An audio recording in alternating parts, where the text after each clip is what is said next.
Well, good morning. Unlike the endless wars of the past that dragged on for years and for decades with little to show for it, Operation Epic Fury has delivered a decisive military results in just weeks. Korea, Vietnam, Iraq, Afghanistan, as the president has pointed out, all took years, decades. Vague missions, shifting sands, little to show for it. Operation Epic Fury has been laser focused from the very start, as I've said to all of you. Clear mission objectives, and ultimately Iran will not have a nuclear weapon. It's a bold and dangerous mission, a gift to the world, historic, courtesy of a bold and historic president. That mission continues today in this new phase as Iran has an important choice, a chance to make a deal, a good deal, a wise deal. As part of that effort, the United States has imposed an ironclad blockade that grows more powerful by the day. From the Gulf of Oman to the open oceans, our Navy is enforcing this blockade without hesitation or apology. Now, as usual, there's a lot of false information out there. I'll say this, every ship that the U.S. believes meets our criteria, either Iranian ships or to and from Iranian ports, has been turned around. As of this morning, 34 total. Non-Iranian vessels are allowed to transit, and many have, including overnight. Not only is the blockade growing, in fact, a second aircraft carrier will join the blockade in just a few days, but this growing blockade is also gone global. Just this week, we seized 2 Iranian dark fleet ships in the Indo-Pacific region that had left Iranian ports before the blockade went into effect. They thought they'd made it out just in time. They did not. We seized their sanctioned ships, and we will seize more. Our blockade is growing and going global. America's military is unmatched, projecting power, denying passage to adversaries, and protecting our interest at the time and place of our choosing. No one sails from the Strait of Hormuz to anywhere in the world without the permission of the United States Navy. To the regime in Tehran, the blockade is tightening by the hour. We are in control, nothing in, nothing out. Iran's battered military, the IRGC specifically, has been reduced to a gang of pirates with a flag. They cloak their aggression in slogans, but the world now sees them for what they are, criminals on the high seas. They don't control anything. They're acting like pirates, acting like terrorists. They're the ones who lay indiscriminate mines, who shoot at random ships, who killed 45,000 of their own people, innocent protesters, in the course of weeks. Their own people. They are the bad actors. The vessels that the Iranians seized in recent days, a couple of them, they're not American ships. They're not Israeli ships. They're just random ships that where they drove their little speedboats up to and shot at those ships with AK-47s. Anyone with a speedboat, a gun, and the wrong intentions can do that. They know that we, the United States of America, control the flow of global shipping, and we know that they know. Their real navy is at the bottom of the Arabian Gulf. It's worth saying again, for 47 years, Iran has been at war with America, killing our citizens, our soldiers, and our allies, while previous administrations looked the other way. The real endless war is the war that Iran has waged on us for 47 years. President Trump is the only president with the guts and moral clarity to finally do something about it. I see it every day behind closed doors. President Trump's fortitude is unshakable, and his mission is crystal clear. President Trump said it again yesterday. We have all the time in the world, and we're not anxious for a deal. And I hear him say it every day in private as well. Iran knows that they still have an open window to choose wisely. As we said previously, choose wisely at the negotiating table. All they have to do is abandon a nuclear weapon in meaningful and verifiable ways, or instead they can watch their regime's fragile economic state collapse under the unrelenting pressure of American power. A blockade as long as it takes, whatever President Trump decides. Because the bottom line remains the bottom line. Iran will never get a nuclear bomb. The choice is theirs, but with this blockade, the clock is not on their side. Moreover, President Trump has authorized the United States Navy to destroy any Iranian fast boats that attempt to put mines in the water or disrupt passage through the Strait of Hormuz, to shoot and kill. Our commanders have clear rules of engagement. If Iran is putting mines in the water or otherwise threatening American commercial shipping or American forces, we will shoot to destroy. No hesitation, just like the drug boats in the Caribbean. It's also worth saying, this should not be America's fight alone. We barely use the Strait of Hormuz as a country. Our energy doesn't flow through there, and we have plenty of energy. Just look at the new global Congo line, headed to Texas. A beautiful picture. Europe and Asia have benefited from our protection for decades, but the time for free riding is over.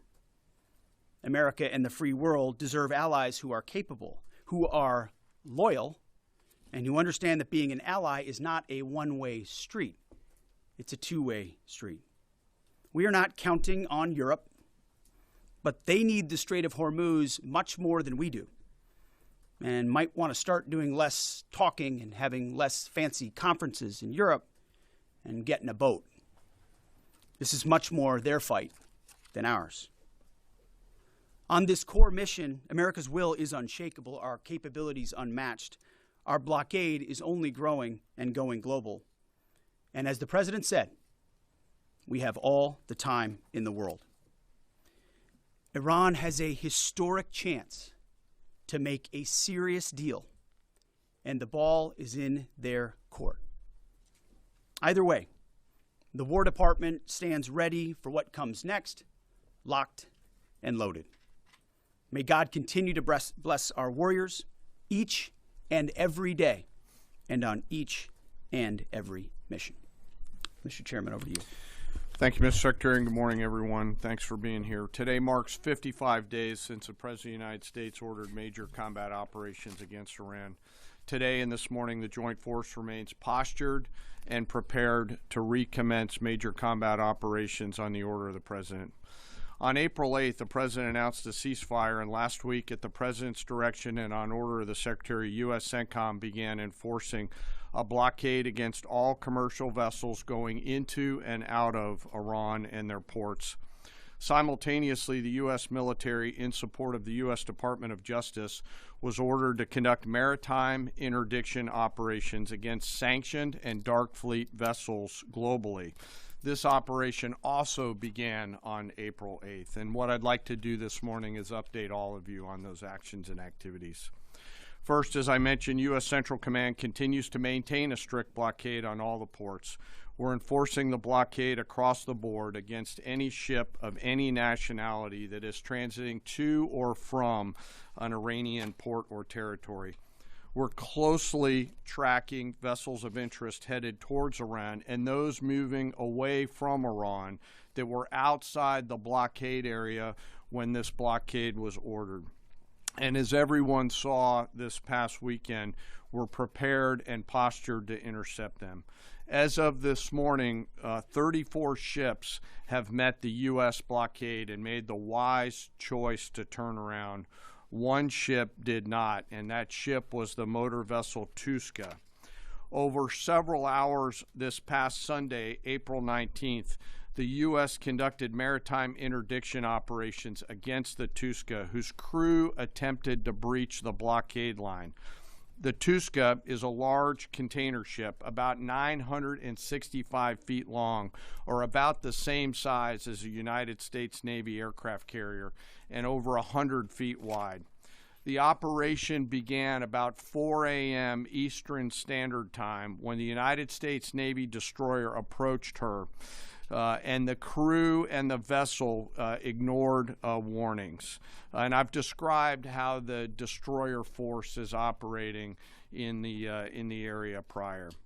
Upon intercept and coming within visual range, American forces began to issue several clear and unambiguous warnings and inform the vessel and their crew that they were in a violation of the U.S. blockade and directed the ship to turn around.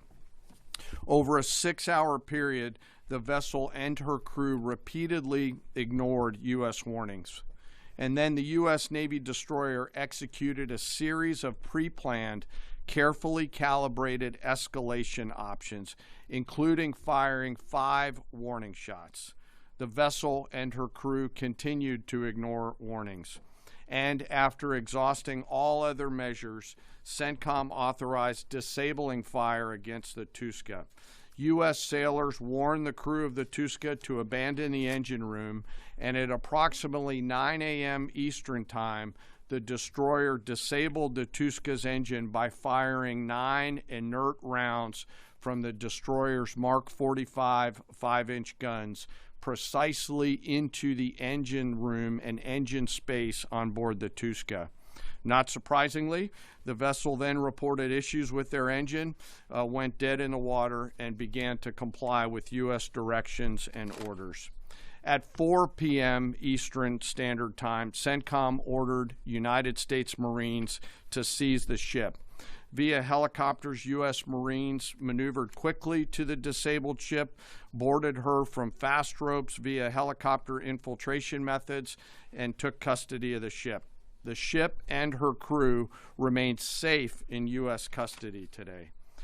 Let me now turn to global operations in the Pacific, and I want to highlight that this is a major interagency effort between the United States military, the White House, the Department of Homeland Security, and the Department of Justice. On Monday, April 20th, U.S. Indo-PACOM forces, in support of a Department of Justice request, interdicted the motor tanker Tiffany, which was transporting sanctioned Iranian oil. The Tiffany is a very large crude tanker, VLCC for short, and is also about the size of a U.S. aircraft carrier and capable of transporting approximately 2 million barrels of oil. At approximately 11:30 p.m. Eastern Time, U.S. military forces and law enforcement forces also went to the ship via rotary wing platforms, fast roped onto her deck, and secured her. After the ship was secured, a U.S. Navy control team embarked aboard the Tiffany, and assumed control of the ship at 4 a.m.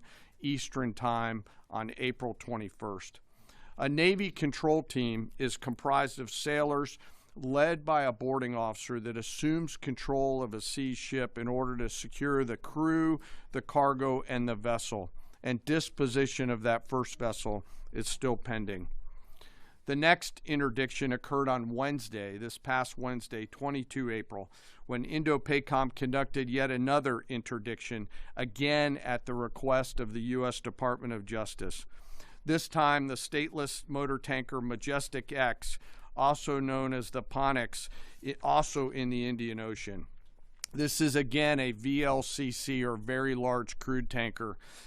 At approximately 11 p.m. Eastern Standard Time, U.S. forces began the interdiction, again using rotary wing assets to get to the ship, got on board, and secured the bridge. Both ships, the Tiffany, the Majestic X, and their crews remain in U.S. custody. And we will continue to conduct similar maritime interdiction actions and activities in the Pacific and Indian Oceans against Iranian ships and vessels of the Dark Fleet. The actions by our service members and our law enforcement partners demonstrate the incredible discipline and dedication and professionalism of our joint force and highlight the global reach of American combat power. The joint force remains on ensuring the Iranian regime cannot harm our interests or those of our allies and partners. And I'll highlight that Iran has repeatedly sought to offensively and proactively expand the conflict by aggression against its neighbors and its attacks on global shipping through the Strait. To date, Iran has attacked 5 merchant vessels, seized 2 of them that were attempting to transit the Strait, and these include ships that Iran itself had cleared to proceed. Now, as I always do, I want to honor members of the Joint Force.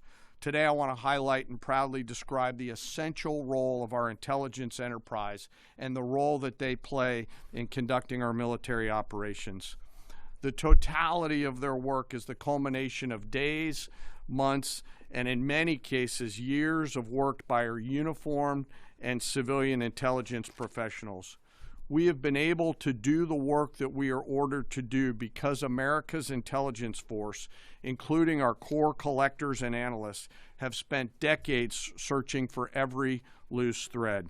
From the determination of a particular intelligence requirement to that piece of intelligence being collected in the field by a military or interagency case officer to the rigorous analysis that goes into reporting on that finding, those team members spend their careers answering the incredibly important questions that we must attempt to answer before, during, and after operations. They live in the enemy's mind.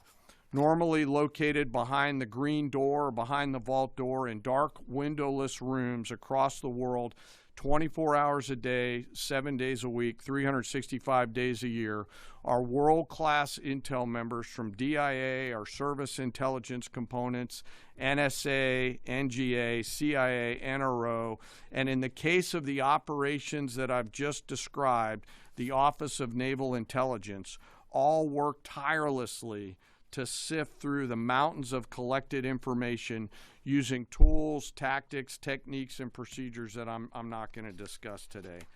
The sun never sets on these world-class professionals, and their goal is every minute of every day to be on the account.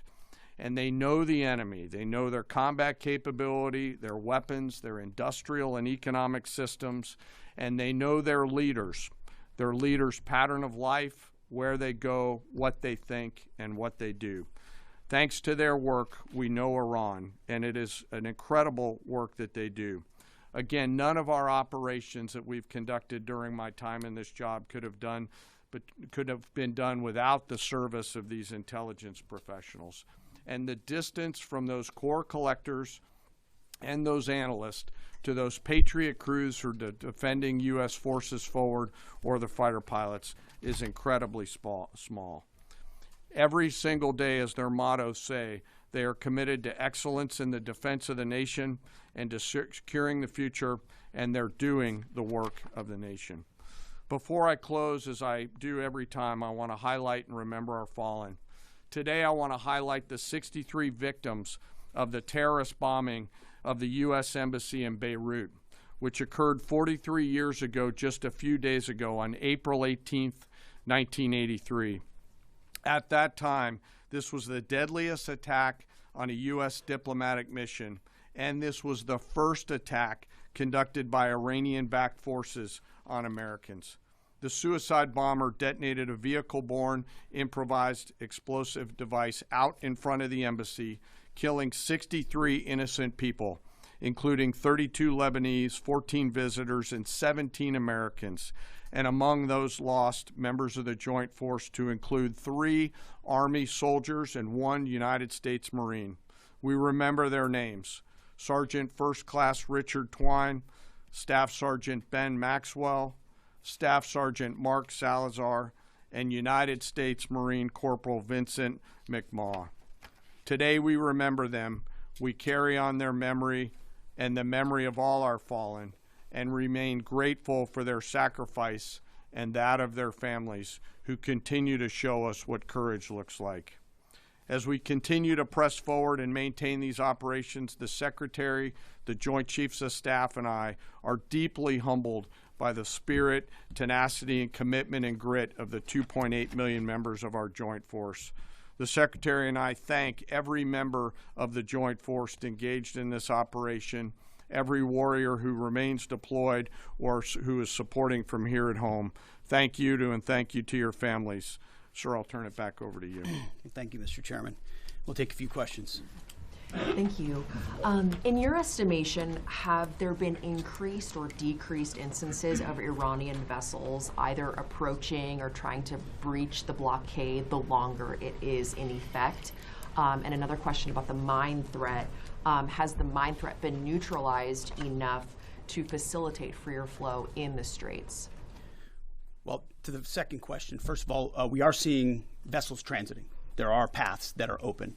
And part of what the president is threatening is ensuring if there's attempts to recklessly and irresponsibly lay more mines, we're going to deal with that. It's a violation of the ceasefire. So transit is occurring, much more limited than anybody would like to see, and with more risk than people would like to see. But that's because Iran is doing irresponsible things with small fast boats, crafts, like I said, with weapons on them. These are commercial ships, in some cases cruise ships that came through being threatened by these. So as far as breaching the blockade, it's been a pretty consistent. There were a number of ships at the beginning. Then you had the interdiction that the chairman described, where we took out the engine room and disabled that ship. I think that sent a very clear sign that this is not a fake blockade. This is a real, full blockade. We'll use up to and including lethal force if necessary. And that stopped, and other ships have taken note of that. So any ships that have attempted, there's been levels of escalation, but none that far, and they've turned around. Absolutely. Yes.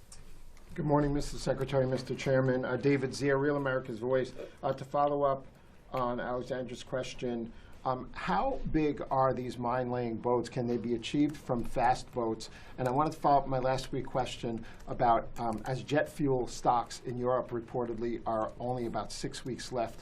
They get most of their jet fuel from the Gulf. Have any European countries reached out to assist in cordoning off the strait and participating in escorts?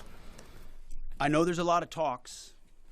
You saw I would call it a silly conference in Europe last week where they got together and talking about maybe doing something eventually when things are done. Those are not serious efforts yet. We would welcome that. We would welcome a serious European effort to do something about this strait and this passage, considering it's their energy capabilities that are most at stake. I think it's a wake-up call. It's a wake-up call for countries around the world. Either you have capabilities or you don't. Otherwise, you're at the behest of a country like Iran, and the only country that can do something about it is the United States military. Do you want to talk about the mines and the small crafts? They have a variety of smaller Boston whaler-sized boats. We have forces up there deterring and preventing them from continuing to do that, and we'll continue to do so pursuant to the orders of the Secretary and the President. But reckless mining like that is a violation of the ceasefire. Unwise to do that. And very unwise to do. Absolutely. Jerry. Thank you. Pope Leo has made some strident comments about the war in Iran, and the U.S. Conference of Catholic Bishops recently put out a statement suggesting that the war does not fit the requirements of just war theory. And I wondered if the Pentagon had thought about this war against the terrorist regime in Iran in terms of the framework of a just war, and if either one of you could talk about that. And then just my second question would be, the Pentagon recently, this week, gave well-deserved award upgrades to the members of Gulf Company 2-1 Marines who served at HKI and Abbey Gate during the withdrawal and evacuation. I wondered if you Mr. Secretary, could speak a little bit about that and maybe give us a little bit more in terms of what to expect from this Afghanistan review in terms of further proper recognition and proper accountability. On the first question, Pope's going to do his thing. That's fine. We know what our mission is. We know what authority we have. We're very clear about that. We follow that. The orders of the president. We've got lawyers all over the place looking at what we're doing and why we're doing it and giving us every authority necessary under the Constitution and under our laws to execute it. So we feel very confident across the spectrum about what we're doing and why we're doing and the legal justification that we're following in order to do it. You mentioned the Marines at Abbey Gate. And what we've undertaken at this department is a historic Afghanistan review. So we have, over the course of months, reviewed what happened leading up to and including the events at Abbey Gate and the disastrous withdrawal in Afghanistan. There's never actually been a full accounting in this department of the decisions that were made. There's been sort of papered over congressional attempts, but never a real deep dive where we brought everybody in to talk about what happened and why it happened. That has happened. That review will come later this summer, and I think you'll find it to be probably the most comprehensive review this department has ever done about a single series of events. And it's because the cascading effect of what Joe Biden did in abandoning that mission the way that he did, and that disastrous withdrawal had ripple effects for our military, for our country, and for the world. That's why reestablishing deterrence is one of the core pillars of what we've been doing at the War Department, is because the world looked at that disaster and made choices. Vladimir Putin made choices. Hamas made choices and saw that America wouldn't do anything about it. Houthis shot at ships. They made choices because Joe Biden and his administration were seen as feckless and weak. And that withdrawal was a part of what the world saw, people hanging to planes as we fled. That deserves a full accounting, which is exactly what we're doing. Sean Parnell, our chief spokesman, one of my senior advisors, has been leading that effort, getting to the bottom of it. And one of the revelations was that those Marines at Abbey Gate who showed courage, who were out there exposed, knew there was a threat, nebulous mission, the only gate that's open, did not receive the kind of proper recognition they should have for their heroism. So one of the early results of this Afghan review is to ensure they get the due recognition and award they deserve for the heroism and courage they showed at that gate. Despite the bad decisions of this building and that administration, those Marines acted heroically, and we're going to recognize them for that. Jerry, thank you. Yeah, right here. Thank you. Michael Casey with O'Keefe Media Group. Earlier this week, James O'Keefe published a story on Department of Army Nuclear Chief Andrew Hugg, who revealed top secret national security information to a stranger he met on a dating app. Will you defer Mr. Hugg for termination and prosecution? Yeah, he won't work here anymore. And given the revelations, It's an easy one. Will any changes be made to the current anti-espionage training for all Department of War employees now, given this? Well, we're always on the lookout for CI threats, any internal threats, anyone talking out of school about things they should not. We take leaking very seriously here, informally or formally, which is why some of the reporting done by some of the people in here is incredibly problematic. They're willing to publish things based on classified information that would potentially harm those in harm's way. And we think them doing so is incredibly irresponsible and unpatriotic. And it would encourage members of the press to think twice about the lives they're affecting when they publish things in their publications like the New York Times. Yes, right here. Was the Tuska carrying single-use equipment to China? Sir, so I'm sorry, the question's right here. Thank you. Ryan Morgan with the Epic Times. Earlier this week on that topic, there was a report, I believe, with the Washington Post that the Pentagon had briefed Congress that it could take up to 6 months to fully sweep the Strait of Hormuz for mines. I was wondering if you could comment a little bit more on the specifics of the timeline, the range of time that it could take, and then just a general idea of how many mines have been placed. We would not speculate on a timeline. I saw that report. It was based on, again, another leak from a closed-door session, which was supposed to be classified, and apparently, allegedly, that was something that was said about we feel confident in our ability in the correct period of time to clear any mines that we identify, and would encourage other countries to be a part of such an effort as well. But we're tracking that very closely. Mr. Chairman, do you want to add anything to that? No, sir. I think you covered it. Right here, new members of our press corps here. Jacob Wasserman with TMZ DC. We have two questions. I'm going to ask the first. My colleague will ask the second. You know, I've heard you talk a lot about bombing. We'll see. Sorry? We'll see. Okay. I've heard you talk a lot about bombing people and places. And when you give these orders to carry out this extreme level of violence, what's going through your mind and your body? Do you have like an adrenaline rush? Are you scared? Do you feel like you're on a power trip? Just walk us through and paint us a picture of what it feels like mentally and physically. It's a very TMZ question. My only thought process is to ensure that our warfighters have everything they need to be successful, defeat and destroy the enemy, and they come home. I want them to feel empowered, to have every authority they need within our rules and within our law to bring maximum violence to the enemy. Because war is violent, war requires doing difficult things, but I want our people to feel empowered, so it's our guys that come home and their guys that do not. And sure, I'll give you one chance. Charlie Cotton from Teams EDC. You changed the Department of Defense to the Department of War.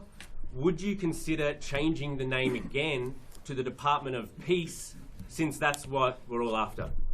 Well, that's the pursuit. It's a great question, actually. You go from defense to war because you want to be proactive about peace through strength. And really, I gave a speech in front of generals about what the ethos of the War Department is all about, because I wanted to go through every echelon of this department. It means something. It's not just words. And when you fight a war the right way, the idea is on the other side you bring about peace. That is what we'd like to see the most. In fact, I once did a video about the one institution that should win the Nobel Peace Prize every single year is the United States military, because we are the guarantor of the safety and security, not just of our country, but of a lot of people in this world. Last question. Yes, sir. Thank you very much, Mr. Secretary. I do appreciate your time.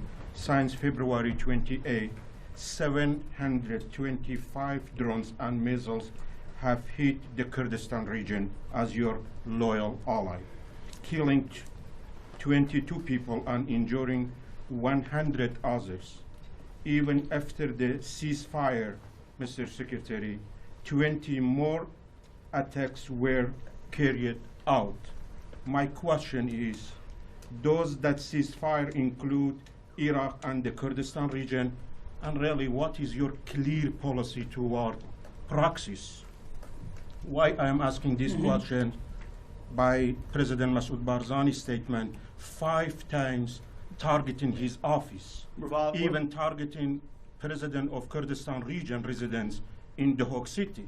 We watch it very closely, and that area and those folks, the Kurds, deal with a lot of what the IAMGs or the proxies are capable of doing. And a reminder of the reverberating effect of this Iranian regime. It's not just what it does to its own people, killing 45,000 of its own citizens just recently, but it's also the terror they've brought to the region. And so getting a good deal and making sure they can't wield a nuclear weapon over top of those proxies is why this mission is such an important one.